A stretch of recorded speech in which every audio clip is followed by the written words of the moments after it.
thoughts on the game today? Well, I mean, obviously it was wet, it was sloppy, and both teams were, trying to get out of there with a victory. It's huge. Both of us were 1-1, both lost to Streetsboro, so we wanted to come in there, and we definitely wanted to prove ourselves to our league.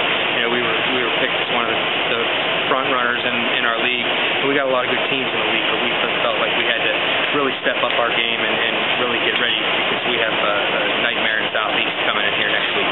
How would you assess Sebastian's performance tonight? Well, it was hit or miss. I think that he did a nice job at times. We had some guys open.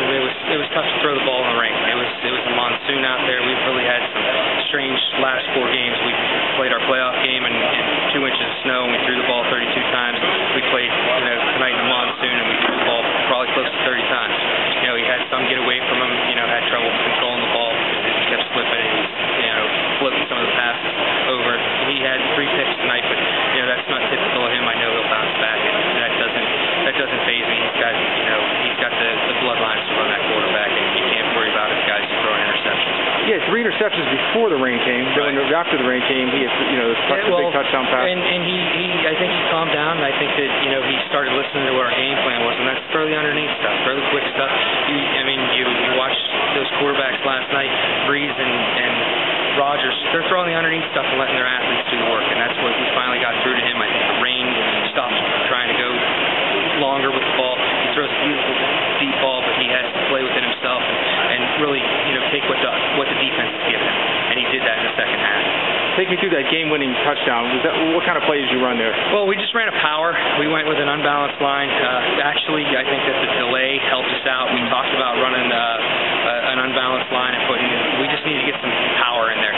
We tried to go with our stack eye, the Maryland eye, Mooney eye, however you want to call it, and that just forced people. They packed it in when we do that. So we figured if we could get another big body, we brought our tackle over. We actually moved our tackle down to guard, our big tackle, and we just got a big double team there. Kevin Stock had a great kick block, and Bob was able to get up and make a cut because the double team went so well, and they were able to chip off onto the linebacker. And of course, he made the right read. Right. Normally you give the ball. Bob and Kevin, all of our backs, Bob, Kevin, Andrew, and Matt, all have excellent vision, and when they get the holes and when we block plays correctly, they've taken it to the house when they block plays correctly, wherever they're at. So that's what we have to do. We need to work on our schemes. We need to make sure that we're more solid on the offensive line. We need to gel a little bit. We got a lot of new guys on there. We're still interchangeable parts because our starter went down with a foot injury at the night or 2 days before our first game. So it was tough, and we're still trying to piece that together. And another week should help them out. Sounds good, Coach.